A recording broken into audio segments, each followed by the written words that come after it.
Tu connais Jésus le Sauveur. Tu connais Jésus le Roi des Rois. Tu connais Jésus le Fils de Dieu. Mais est-ce que tu connais Jésus, le plus grand serviteur que l'humanité a connu? Eh bien, tu vas le découvrir dans cette vidéo. Bienvenue sur Un Chrétien Lambda. Si tu es un chrétien dans la zone francophone, tu veux te connecter avec tous les chrétiens un peu partout dans le monde, t'échanger avec eux et que l'on s'édifie les uns les autres, alors tu es exactement au bon endroit et cette plateforme est pour toi. Vous savez, quand on parle de Jésus, on parle énormément de Jésus, le Sauveur, le Fils de Dieu, le Roi des Rois, celui-là qui est là pour nous laver de nos péchés, pour nous réconcilier avec le Père. Et tout cela est vrai. Et c'est la beauté de l'Évangile de savoir qu'à travers Jésus-Christ, nous sommes sauvés. À travers Jésus-Christ, nous pouvons nous réconcilier avec le Père. Mais il y a un aspect de Jésus qu'on parle très peu et de mon point de vue qui est aussi extrêmement important et essentiel. C'est Jésus le serviteur. Et ça commence déjà par la manière dont Jésus est né. Dans la naissance de Jésus, il y a beaucoup de mystères. Mais moi, ce qui m'a frappé quand j'ai lu la Bible, c'est comment il est né. Le fait qu'il est né vraiment dans des conditions assez particulières en tant que le roi des rois. Nous savons tous comment un roi naît. Un roi naît normalement dans un château, il naît dans un lit majestueux avec des draps en soie. Et Dieu, en tant que le créateur du ciel et de la terre, pouvait naître de cette manière-là. Dieu pouvait décider de naître vraiment dans des conditions royales. Dieu pouvait naître dans la famille royale d'Israël. Mais il a choisi autre chose. Il a choisi de naître de la manière la plus particulière possible. Dans sa naissance, il se rabaissait déjà. Dans sa naissance, il montrait déjà qu'il n'est pas venu pour être servi, mais qu'il est venu pour servir. Il n'est pas venu pour ceux qui avaient déjà énormément, ceux qui avaient déjà de la richesse, mais il est venu pour les pauvres. Donc, lui, il est né d'une manière assez particulière et même dans sa manière, dans la manière dont il est venu au monde, le fait que quand Marie et Joseph cherchaient où ils allaient dormir, qu'il n'y avait aucun lit pour eux, il n'y avait pas de place et qu'ils sont retrouvés dans une étable et que quand Jésus est né, il était dans une crèche. Et je ne sais pas si vous savez, mais la crèche, c'est là où on nourrissait les animaux, c'est là où on mettait la nourriture pour nourrir les animaux. Et c'est là que Jésus était allongé. Et pour moi, c'est très marquant, c'est très extraordinaire. Surtout dans ce monde actuel où tout le monde cherche le confort maximal. Notre Dieu Tout-Puissant, qui s'est incarné en homme, a décidé de naître dans une étable et d'être allongé dans une crèche. Et nous voyons que dans toute sa vie, Jésus n'a jamais cherché à être servi, mais il passait son temps à servir. Il a enseigné, il a fait des miracles, il a soigné des gens, il a nourri, il a fait énormément de choses. Et à chaque fois, son cœur était tourné vers les autres. Son cœur était toujours tourné vers qu'est-ce que je peux faire. Il a lavé les péchés. On peut se rappeler de la femme adultère qu'il a sauvée en faisant en sorte qu'on ne la lapide pas. Énormément de choses qu'il a faites et à chaque fois, et ce qui est remarquable, c'est qu'il était là, son regard était tourné vers l'autre, tourné vers les autres, vers ceux qui avaient énormément besoin de lui. Et un autre passage qui me marque énormément dans la Bible, c'est un peu avant qu'il ne soit sacrifié sur la croix, c'est le fait que il ait lavé les pieds de ses disciples. Et je ne sais pas, il y a cette image, peut-être je vais la projeter, il y a cette image, pour laver les pieds, il faut s'accroupir. Donc, c'est un acte où on se rabaisse un peu. Les pieds sont l'une des parties qui se salissent assez rapidement. Et il s'est rabaissé pour laver les pieds de ses disciples. Et il a dit quelque chose d'extrêmement important parce qu'au début, les disciples disaient « Ah non, mais nous sommes là pour te servir.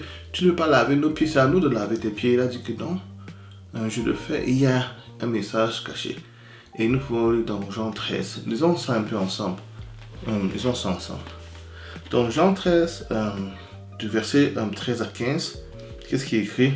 « Vous m'appelez maître et seigneur, et vous dites bien car je le suis.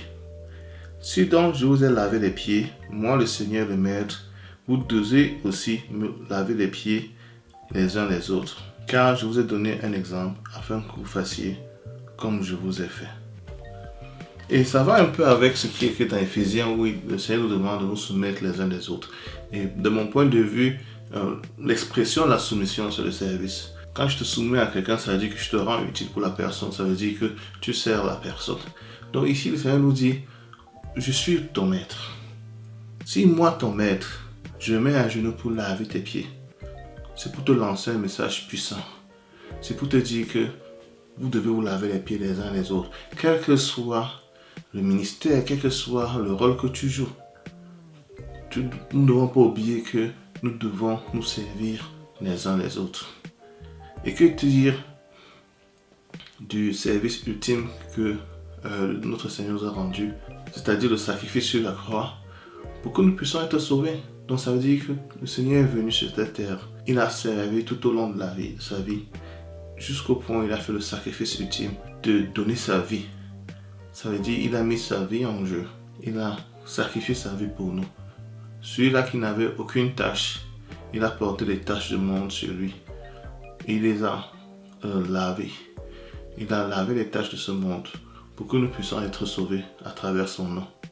Et moi, ça me marque. Et moi, ça m'interpelle. Ça m'interpelle énormément et j'aimerais t'interpeller et te dire, pense au service. Pense au service. Il est important de réfléchir sur comment est-ce que nous pouvons servir en tant que chrétiens. Et nous avons remarqué que Jésus ne se limitait pas aux Juifs, il se tournait aussi vers les non-Juifs. Ça veut dire quoi? Nous ne sommes pas là pour juste nous focaliser sur les chrétiens, ceux qui croient déjà, mais aussi pour nous regarder ceux qui ne croient pas et servir.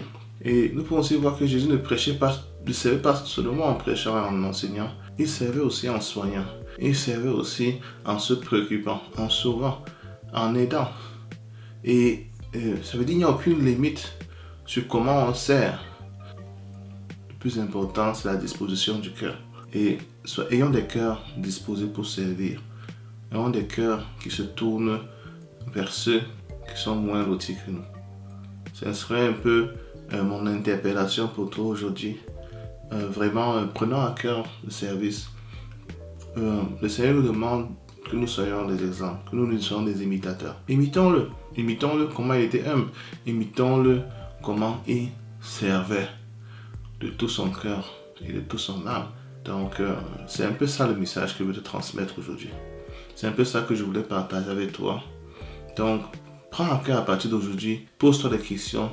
Comment est-ce que je peux servir? Qu'est-ce que je peux faire pour mon prochain? Qu'est-ce que je peux faire pour le royaume des cieux? Qu'est-ce que je peux faire pour mon église locale? Qu'est-ce que je peux faire? Prends à cœur de servir, car c'est un élément extrêmement important pour toi en tant que chrétien.